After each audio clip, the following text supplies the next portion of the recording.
1900ခုနှစ်ခုနှစ်လောက်တုန်းကကျွန်တော် born again ဖြစ်ခါစားအရာစိတ်အားထက်သန်ပြီးတော့ဤဝင်ကလေးပဲခေါ်ချင်တဲ့တက်ကြွနေတဲ့လူငယ်ဘဝတုန်းကဆရာကြီးဦးမျိုးချစ်ကဒီရန်ကုန်မှာကျန်းစာတင်တန်း3လလုပ်တယ်ဆိုတာနဲ့ကျွန်တော်လာတယ်ကျွန်တော်ရွာနေကလေးဝရောက်တော့ကလေးဝတင်မောစိတ်မှာတင်မောစောင့်နေရင်နဲ့အဲ့ဒီဝင်ကြီးလာမယ်ဆိုတော့တင်မောမလာတော့ဘူးပါညာနဲ့ပြောကြတော့ကျွန်တော်လည်းစိတ်ညစ်ပြီးတော့ဟိုတင်မောစိတ်နာမှာဟိုလက်ဒီနဲ့လုံနေတာပိုက်ဆံလည်းတိတ်မကြံတော့ဘူးဆိုတော့မရှိဘူးဆိုတော့ဘာလို့ရမှလည်းမသိဒါနဲ့စိတ်တွေဘာလို့ရမှမသိတာဘာလဲဒီမှာဤဝင်ကလေးဟောလိုက်မလဲဆိုတော့အဲ့ဒီကလေးဝတ်တင်မောစိတ်နာကဓမင်းဆိုင်ဒီလက်ဖေးဆိုင်ဒီရှိမှတွားပြီးတော့ကျွန်တော်ဤဝင်ကလေးဟောလိုက်တယ်တယောက်တည်းတချင်းဆိုတယ်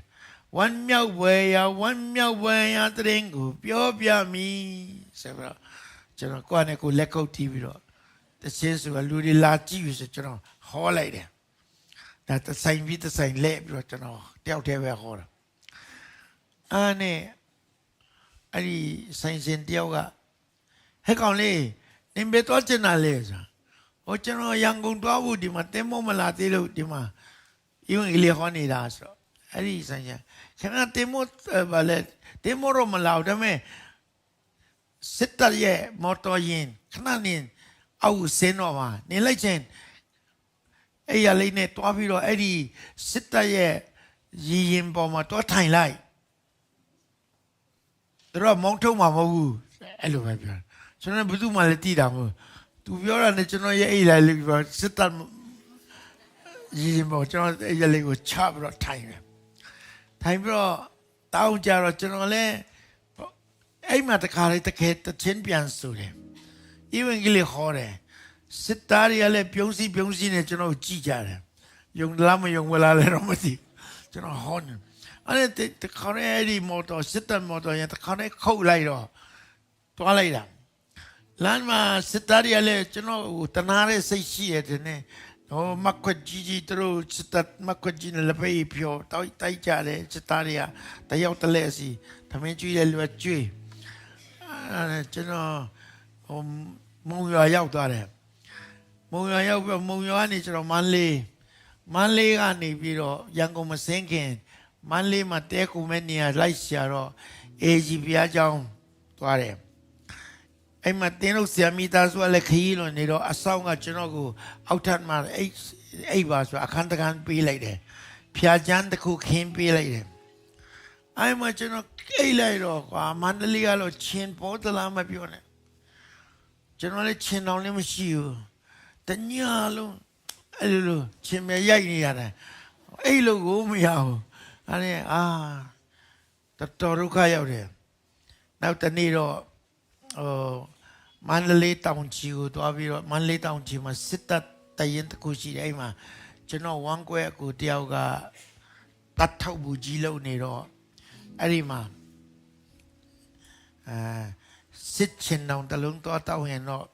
တတ်ထောက်ဘူးကြီးဆိုတော့လေပေးနိုင်မှာပါဆိုတော့သွားလိုက်တယ်ကျွန်တော်ကိုယူထားတဲ့အမျိုးသမီးဇနီးကလည်းမယုံကြည်သူဆိုတော့ဒါပေမဲ့ကျွန်တော်ပြောလိုက်အကိုကတော့ယုံတက်တော့မတွေ့ရဘူးမယေကျွန်တော်စစ်ချင်အောင်တားလို့ချင်တယ်ချင်တာကြိုက်တယ်လို့ဆိုပြအားနဲ့ဒီမှာဘာပြောလဲမောင်လေးရေစစ်ချင်အောင်တားရှားသွားပြီတဲ့မရနိုင်တော့ဘူးတဲ့အဲ့လိုသူပြောလိုက်နဲ့ကျွန်တော်စိတ်ထဲမှာအယံခံပြင်းတဲ့စိတ်တကူဝင်လာတယ်ဒါတော့မရှိတာမဟုတ်ကစီနေတဲ့ဝိညာဉ်လှုပ်ရှားလို့ပဲဒါခံစားအဲ့ဒါနဲ့သူလည်းမောင်လေးငါကလေးကိုခြိထားပေးဦးအမေမသမင်းချက်လိုက်ဝင်နင့်ကိုပြန်လာရင်သမင်းစားလို့ရအောင်ဆိုတော့စစ်ချင်အောင်ကြတော့မပြေးချင်ဘူးကလေးကိုတော့ခြိခိုင်းနေစားစိတ်တော့မကောင်းကလေးကိုခြိချောရင်နဲ့ကျွန်တော်အချားတော့ပါသစကားပဲသူတို့အိမ်မှာလည်းဘုရားစင်ကကြီးဘုရားစင်ကျွန်တော်တောက်တဲ့ချားတော့ပါသစကားပြောအဲ့ဒါနဲ့သူတောင်းနေလမ်းလျှောက်ရင်းနဲ့ ကျွန်တော်ထင်တယ်အနည်းဆုံး2 နာရီလောက်ကြာမယ်ထင်တယ်အဲ့နဲ့ကျွန်တော်ချီးတဲ့ကလေးကလည်းကျွန်တော်အခြားတော့ဘာစကားနဲ့ဆူတောင်းနေတာကိုသူ့ကိုတိတ်ဘူးတချင်းဆူရဲများမှတ်တယ်လားမသိဘူးအိပ်ပျော်နေတာဆိုကျွန်တော်လည်းအခြားတော့ဘာစကားနဲ့ဒီကစီနဲ့ဦးရဝိညာဉ်မရဘူးနင်ထွက်ရမယ်ယေရှုနာမ၌ငါလူချင်းနဲ့ချင်းတော့ရကိုရရမယ်ဆိုတော့အဲ့လိုပဲတောင်းနေတာအဲ့နဲ့ခရနေအဲ့ဒီမှာတမင်ချီလာမောင်လေးကလေးပြန်ပြေးစားကလေးပြေးလိုက်ဆိုကျွန်တော်တော့နင်ကူမရောက်ခင်နင်တမင်စားတာဆိုတာကောင်းကောင်းကျွန်တော်ကိုကျွေးတယ်ကျွန်တော်လည်းအဲ့ဒီကငတ်တလဲပြတ်တလဲဘဝဖြစ်ခဲ့တယ်ဆိုအဲ့ဒီဘူကြီးကတော့ချက်တဲ့တမင်ကရမ်းကောင်းတာကိုအဝစားလိုက်တယ်စားနေတော့မှတွားတယ်တရင်စာကြီးတစ်ခုနဲ့ထုတ်ပြီးတော့စစ်ချင်အောင်ယူလာတယ်မောင်လေးဒါပဲကျန်တာတော့မရှိတော့ဘူးနော်ဒါပဲကျန်တာလားကျွန်တော်စိတ်ထဲမှာဘာပဲကြံနင်ကစီနေလို့တော့မရအောင်ငါတခင်အလိုရှိသည်ဆိုတဲ့တိုင်မှာတခင်ကငါဆုတောင်းတာအာမင်ထူးနေပြီနင်မပြေးချင်နိုင်မရတော့ဘူးလေကျွန်တော်စိတ်တော့ပြောတော့မပြောပါဘူးစိတ်ထဲမှာကျွန်တော်အဲ့လိုတကယ်ရအဲ့မှာကျွန်တော်ဘာသင်ခိုင်းစားရလဲဆို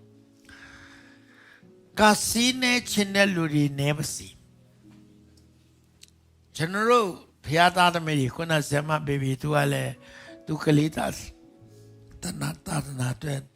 တင်းနေရလူတွေပါညာတင်းရတဲ့ပူလူချင်းပူလဲလူတွေပါညာပြောလာတာကိုကျွန်တော်ဖျားတွေလုံမဲ့ကိစ္စဘာမှမရှိလို့ဆိုတော့တွန့်ဆုတ်ဆရာမလို့ကျွန်တော်ဖျားတတ်နိုင်တယ်ကျွန်တော်မှတော့မရှိဘူးဒါပေမဲ့ရှိတဲ့လူတွေရှိမယ်အဲ့ဒီရှိတဲ့လူကလည်းကတ်စီနေအောင်မယ်ကိစ္စမရှိဘူးကျွန်တော်တို့အကြီးမြတ်ဆုံးသောယေရှုနာမကိုဆွဲခိုင်းမယ်ဆုတောင်းမယ်မရဘူးဆိုတော့မရှိဘူးရကိုရလာမှာဖြစ်တယ်ဟာလေလုယာအာမင်ဒါကျွန်တော်ဘဝမှာကျွန်တော်ချင်းကျွန်တော်ပြမှုလို့ဆိုဘာမှမရှိခဲ့ဘူးဒီတင်းတော့လွန်ခဲ့တဲ့39နှစ်တုန်းကစခဲ့တုန်းကလည်းကျွန်တော်တင်းတော့စဖို့ချီလာတဲ့ပတ်ဆိုင်တောင်းကမန္တလေးမှာ95ချက်တန်35ချက်တန်25ချက်တန်လေးတေဝငွေပြကနေရဆိုင်လိုက်တယ်ပုံစင်စိန်လွင်ဆိုတော့နိုင်ငံတော်ကောင်စီအတွင်းညီမှုဆိုကြီးညာလိုက်တဲ့အချိန်ကျွန်တော်ချီလာတဲ့ပိုက်ဆံကျွန်တော်တော့မ300သေးဘူးတည်သွားပြီလမ်းမှာအဲ့ဒီကျွန်တော်ကိုပိုက်ဆံ1000ချီပေးတယ်အမကြီးကလည်းဆရာတော်ပြန်ဆက်ဖို့မမေ့နဲ့တော့ဆိုချိန်မာလိုက်တာဆိုကျွန်တော်မတုံးဝဲနဲ့ဆက်ရမယ်ပိုက်ဆံရှိနေဒါတင်းတော့စဘူးလား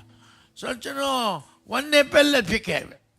ဒါပေမဲ့ကျွန်တော်တို့ယုံကြည်သူတွေဘုရားသားသမီးတွေone day ပဲလက်ဖြစ်တာလုံးဝကိစ္စမရှိဘူးဘုရားသခင်အချိန်မီပြင်ဆင်ပေးတာဖြစ်တယ်အာမင်အာမင်ဆိုတော့ကျွန်တော်တို့ကတင်းတော့စားတော့ဟိုကန်ဘဲဆိုတဲ့ကျူးကျော်ရက်ကွန်မှာ9ယောက်နဲ့စားတယ်ရက်ကွက်ကလူတွေလည်းကြောက်ခဲနဲ့ပေါက်တယ်အလူငွေလည်းမရဘူးတရင်ကတွေနဲ့မနဲ့ချက်တရားရရင်ကျွန်တော်အရန်ပျော်ခဲ့တယ်တဲ့ဒီမှာချက်တရားဘယ်လိုတုံးပြီးတော့ဘယ်လိုစားခဲ့တယ်လဲတော့မသိတော့ဘာလာကဆိုလည်းမရှိဘူးသူထောက်ပံ့တဲ့လူလည်းမရှိအဲ့လိုနဲ့ဘာလာကလည်းမရှိဘာထောက်ပံ့မဲ့လူလည်းမရှိအောင်ကကျွန်တော်ရန်ကုန်မှာတင်းတော့စဘူးဆိုဘသူကအားပေးတာမဟုတ်ကျွန်တော်ကိုချင်းတောင်မှာပဲနေစီချင်းကြတာရန်ကုန်သွားမယ်လို့ကျွန်တော်ပြောခဲ့တဲ့လူတွေကကျွန်တော်ကိုမြို့ကြီးမှာပဲနေချင်တယ်လို့ထင်တာကျွန်တော်မြို့ကြီးမှာနေချင်တာမဟုတ်ရန်ကုန်ဆိုကျွန်တော်ရောက်ဘူးတဲ့နေရာမဟုတ်တော့အရန်ကြောက်တယ်ဒါပေမဲ့ဝိညာဉ်တော့သွားပါလို့ပြောကျွန်တော်သွားခဲ့တယ်လာခဲ့တယ်ဆိုတော့အဲ့လိုနဲ့ကျွန်တော်အစားတော့ဘာမှမရှိပဲခဲ့ဘူးဒီအစာရှောင်တဲ့ကမှထိုင်နေကျွန်တော်အဲ့ဒီကတင်းကျိုင်းတုံဖျားလို့ခေါ်တဲ့အဲ့ဒီစဖျားတွေခင်းတာလေအဲ့ဒီကျိုင်းတုံဖျားတစ်ချက်ဝယ်နိုင်ဖို့ရည်တော့တော်ဆူတောင်းရတယ်အဲ့ဒီကောကလတိုင်းတလုံးဝယ်ရဖို့ရည်ကျွန်တော်ဆူတောင်းခဲ့ရတယ်ပန်ကန်လေးတလုံးလဲဘူးတော်လေးဆူတောင်းခဲ့ရတယ်ကျွန်တော်မှတ်မိသေးတယ်ဘန်ကမရှိအညာလိုက်တဲ့အဲ့မှာဘန်ကကြီးကျယ်ဆူတောင်းတော့တယောက်တော့သူတုံးပြီးသားဘန်ကတကူလာပြီးတာ အယံဝန်တာလုံးလို့ကကြတယ်ဟဲ့မှာပန်ကတလုံးကြောင့်အဲ့ဒီပန်ကတော့လည်းအဟောင်းဆိုလဲရောပြုတ်ကြတာ